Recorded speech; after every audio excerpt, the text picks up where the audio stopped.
নাই প্ৰতিক্ৰিয়া নাই, ওয়েলকামে কৰিম। মানে অসমৰ মুখ্যমন্ত্ৰী ডাঙৰীয়াৰ আমাৰ কোনোবা জিলাত আহিব, ইয়াত আৰু প্ৰতিক্ৰিয়াৰ কথা নাই। আৰু তেখেত আহা মানে আমাৰ ভাল, তেখেতে কিবা এটা ভাল এনাউন্স কৰিব বা কিবা এটা কাম কৰিব। যেতিয়াই মুখ্যমন্ত্ৰী ডাঙৰীয়া আহিছে, কোনোবা এটা অঞ্চলত কিবা এটা ভাল ঘোষণা কৰি থৈ গৈছে, আমিতো বিচাৰোঁ। আমাৰ চৰকাৰ অহাৰ আগত কেতিয়াবা মুখ্যমন্ত্ৰী আহিছিল নেকি? শুক্লাই চেৰপাং বা নাওকাটা বা আমাৰ তামোলপুৰত আপোনালোকে কওকচোন, বহুতে আপোনালোকে এই অঞ্চলটো বুজি পায়, কোনদিনা মুখ্যমন্ত্ৰী আহিছিলে? এতিয়া আমাৰ চৰকাৰৰ দিনতহে আহিছে মুখ্যমন্ত্ৰী ডাঙৰীয়া। এতিয়া UPPL BJP চৰকাৰ অহাৰ পিছত বহুতবাৰ মুখ্যমন্ত্ৰী আহিল, ইভেন তামোলপুৰত প্ৰধানমন্ত্ৰী আহি গ'ল, তামোলপুৰত প্ৰাক্তন ৰাষ্ট্ৰপতি ৰামনাথ কোবিন্দ ডাঙৰীয়া আহি গ'ল।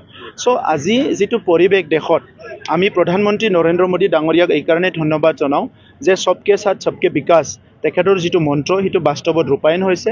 আৰু মুখ্যমন্ত্ৰী ডাঙৰীয়াই এই 4 তাৰিখে আহিব এনেকুৱা নহয়, ইয়াৰ আগতো আহিছে, ইয়াৰ পিছতো আহিব। আৰু অসমৰ প্ৰত্যেকটো ৰাজ্যত তেখেতে ঘূৰি আছে, ডিষ্ট্ৰিক্টত ঘূৰি আছে।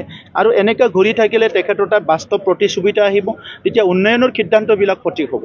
অৰ্থনীতি মৃত্যুপায় অৱস্থা নহয়, এতিয়া self help group, cooperative society এইবিলাক বহুত এক্টিভ কৰা হৈছে আৰু বহুত আঁচনি দিয়া হৈছে। আৰু আঁচনি দি এইবাৰ আমি বহি থকা নাই, তেখেতসকলক ট্ৰেইনিং কৰা হৈছে। এইকাৰণে লাহেকৈ কি হ'ল, অসমত GDP বহুত বাঢ়ি গৈছে। অসমত মানুহবিলাকে এতিয়া ইনকাম জেনেৰেশ্যনটো চবৰো লাহে বাঢ়ি গৈছে।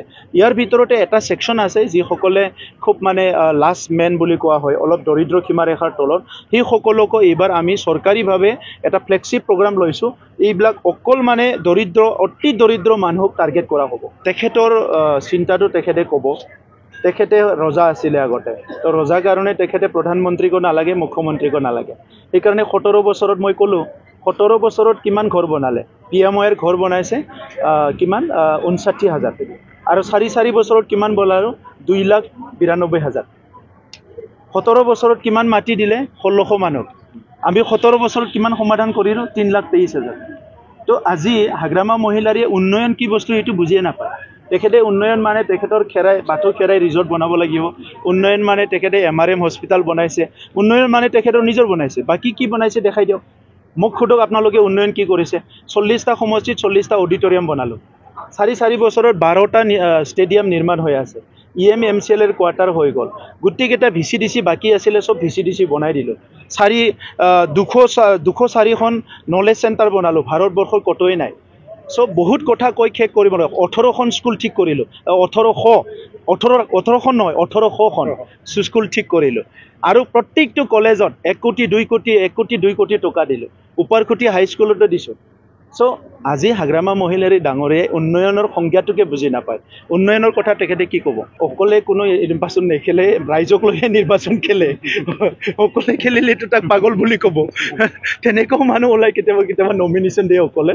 কিন্তু চাওক, গণতন্ত্ৰটোৱে ৰাইজৰ কাৰণে, ৰাইজক লৈহে গণতন্ত্ৰ। এই কথাটো হাগ্ৰামা মহিলাৰী ডাঙৰীয়াই বুজি নাপাব। কিয় কাৰণে ভাৰতবৰ্ষক মাদাৰ অফ ডেমক্ৰেচি বুলি কোৱা হয়, এই কথাবিলাক বুজি নাপাব। কালিতো দেখা পাই আছোঁ, তেখেতে কৈছে যদি ইলেকশ্যনত জিকি আহে আৰণাই পাব, নাপালি চেণ্ডেল পাব। নিজৰ ৱৰ্কাৰবিলাক কৈ আছে, ভাইৰেল হৈ আছে, দেখা পাইছোঁ মই। তো তাৰপিছত আপুনি কি হাগ্ৰামা মহিলাৰ নাম ল'বলৈ থাকিব? আপোনালোকে তেখেতক জীয়াই ৰাখি কিবা ভাল পাইছে মইতো নাজানো। বেলেগ এজন নাম লওক, ভাল মানুহ এজনৰ নাম। শুক্লাই চেৰপাঙৰ কোনোবা ভাল মানুহ আছে যদি তেখেতকে উঠাই লওক। কিন্তু যিজন মানুহে নিজৰ সতীৰ্থক, নিজৰ দলত জইন অহা মানুহক, আমাৰ দাদা ভাইসকলক যে কয় যে আপুনি জিকাই দিব পাৰিলে আৰণাই পাব, হাৰিলে চেণ্ডেল পাব, ইয়াতকৈ আৰু কি অগণতান্ত্ৰিক মানে আনপাৰ্লিয়ামেণ্টাৰী লেংগুৱেজ আৰু কি আছে? ইয়াতকৈ চৰম কথা পৃথিৱীত একোৱেই হ'ব নোৱাৰে। এতিয়া UPPLে মুখবিলাক আগত কৰা নাই, পাৰ্টিটো আগত কৰি আছোঁ।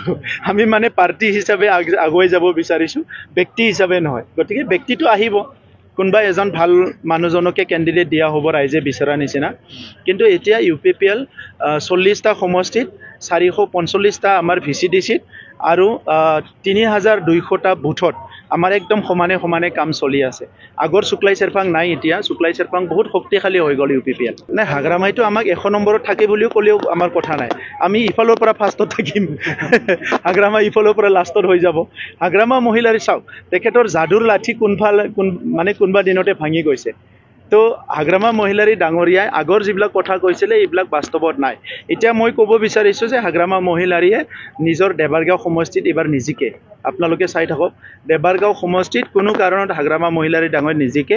আৰু 40টা সমষ্টিৰ ভিতৰত কোনটো সমষ্টিত জিকিব তেখেতসকলে ক'ব নোৱাৰে এনেই আবুল তাবুল কথাবিলাক বকি আছে চ' তেনেকুৱাতো অৱস্থা নাই শুক্লাই চেৰপাঙতো নিজিকে মেল মিটিংবিলাক কৰিব পাৰে কিন্তু বাস্তৱত যিটো আমি চাই আছোঁ যে UPPLৰ 2020ত পোৱা ভোট আৰু 2020ত আমাৰ যিটো বুথ কমিটিবিলাকৰ অৱস্থা আছিলে আৰু 2025ত যিটো বুথ কমিটি আৰু আমাৰ কাৰ্যকৰ্তাবিলাকৰ যিটো মনোবল আৰু ৰাইজৰ লগত যেনেকৈ কাম কৰিছে এইটো বহুত আকাশ পাতাল ডিফাৰেঞ্চ হৈছে প্ৰতিবাদটো মোকাবিলা কৰিব আমি বিচৰা নাই বা লাগে বুলিও আমি ভাবা নাই এটা ভাল প্ৰকল্প মুখ্যমন্ত্ৰী ডাঙৰীয়াই দিছে মই কৈছোঁ আপোনালোকক যে আমি জন্মৰ পৰা তেনেকুৱা ডাঙৰ প্ৰকল্প এতিয়াহে এনেকুৱা ডাঙৰ প্ৰকল্প অহা দেখিবলৈ পাইছোঁ গতিকে সেই প্ৰকল্পটো ৰাইজৰ কাৰণে য'ত মানে আপোনাৰ 10,000তকৈ অধিক এমপ্লয়মেণ্ট পাব তেনেকুৱা প্ৰকল্প পোৱাটো ইমান সহজ নহয় গতিকে ইয়াত এখনহে গাঁও আৰু তাত 84 ফেমিলিয়ে প্ৰথমতে অলপ তেখেতসকলৰ সন্দেহ আছিলে আৰু তেখেতসকলৰ লগত 3বাৰ আলোচনা কৰি 4বাৰ আলোচনা কৰি 4বাৰকৈ মেপ সলনি কৰা হৈছে